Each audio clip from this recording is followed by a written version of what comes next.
बिस्मिल्लाहिर्रहमानिर्रहीम अस्सलाम वालेकुम। Welcome to my YouTube channel study with सहर।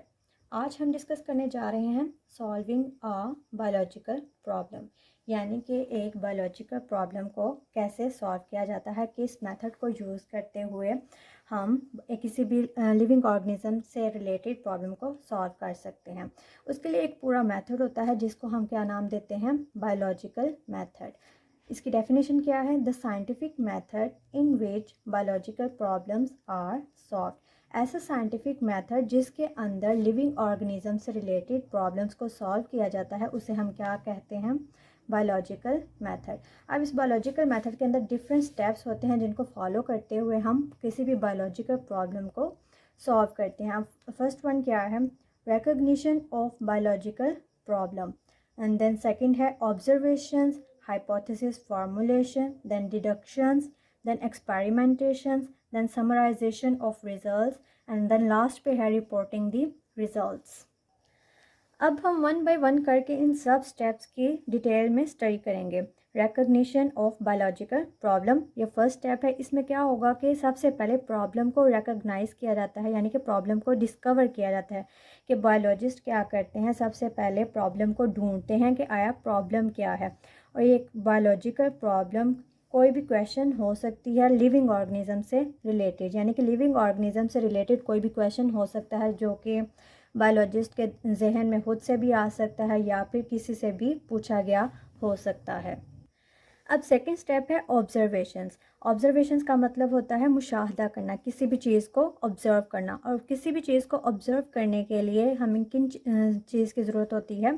5 सेंसेस की। अब ये 5 सेंसेस कौन कौन सी हैं? Vision, hearing, smell, taste and touch. यानी कि इन तमाम पांचों हिस्सों को यूज़ करते हुए हम किसी भी बायोलॉजिकल प्रॉब्लम को ऑब्जर्व करते हैं। अब ऑब्जर्वेशंस किस किस तरह की हो सकती हैं? क्वालिटेटिव और क्वांटिटेटिव।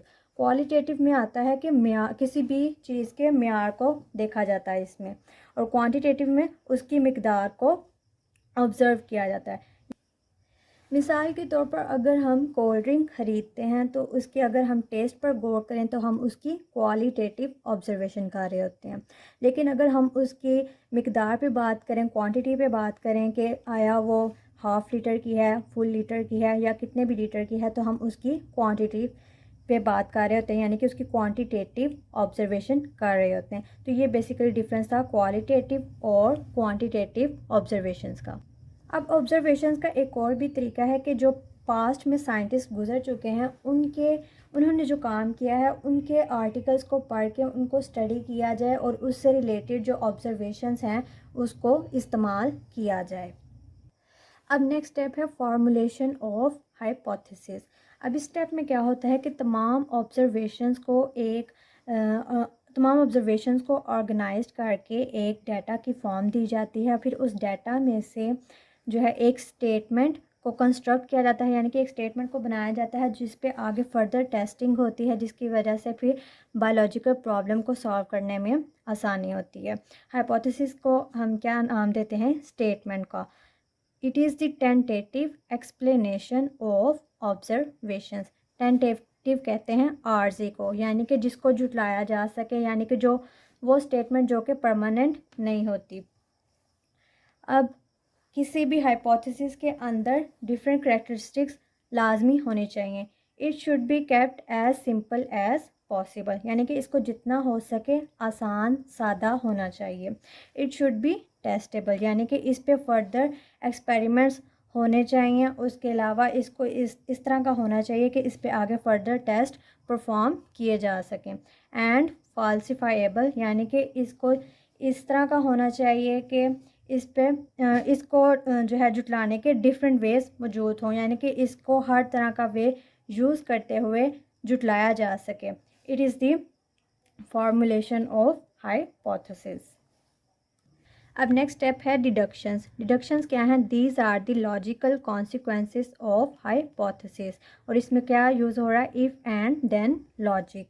यानी कि इसमें क्या होगा कि किसी भी एक हाइपोथेसिस को ट्रू मान लिया जाता है, यानी कि सच मान लिया जाता है, और फिर उसमें से अपनी मर्ज़ी के नताइज निकाले जाते हैं। और ऐसा क्यों किया जाता है? क्योंकि बायोलॉजिस्ट हर सिचुएशन में ये चेक नहीं कर सकते कि उसमें हाइपोथेसिस अप्लाई हो रही है या नहीं।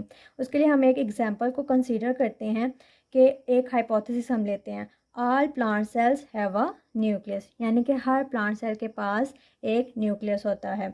अब बायोलॉजिस्ट क्या करते हैं, वो अब हर एक प्लांट को तो स्टडी नहीं कर सकते, हर प्लांट के सेल को एग्जामिन नहीं कर सकते। उसके लिए वो क्या करते हैं, एक रीजनिंग को यूज़ करते हैं कि if I examine cells from a blade of grass then each one will have a nucleus, यानी कि अगर हम प्लांट के किसी भी सेल को एग्जामिन करेंगे माइक्रोस्कोप के अंदर तो हर एक के अंदर न्यूक्लियस होगा, यानी कि उसमें से अपनी हाइपोथेसिस को लेकर उसमें से अपनी मर्जी के नतायज इस तरह से निकाले जाते हैं, डिडक्ट किए जाते हैं।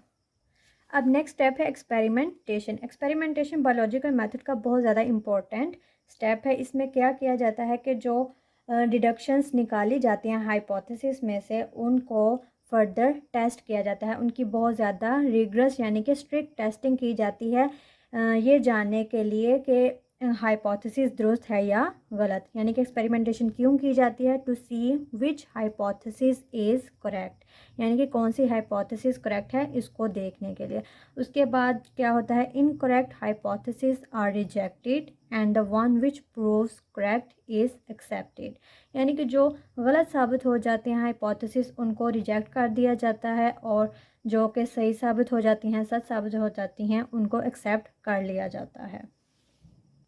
अब नेक्स्ट स्टेप है समराइजेशन ऑफ रिजल्ट्स। इसमें क्या होता है कि रिजल्ट्स को इकट्ठा किया जाता है, यानी कि पूरा क्वांटिटेटिव डाटा इकट्ठा किया जाता है। बायोलॉजिस्ट क्या करते हैं, gather actual quantitative data from experiment, यानी कि जितने भी एक्सपेरिमेंट्स परफॉर्म किए जाते हैं उनसे जो न्यूमेरिकल फॉर्म में डाटा होता है उसको कलेक्ट किया जाता है, फिर उसकी स्टैटिस्टिकल एनालिसिस करके कंक्लूजन्स निकाले जाते हैं। स्टैटिस्टिकल एनालिसिस क्या है, इसमें क्या होता है कि जो डाटा इकट्ठा किया है उसकी एक मीन वैल्यू निकाली जाती है।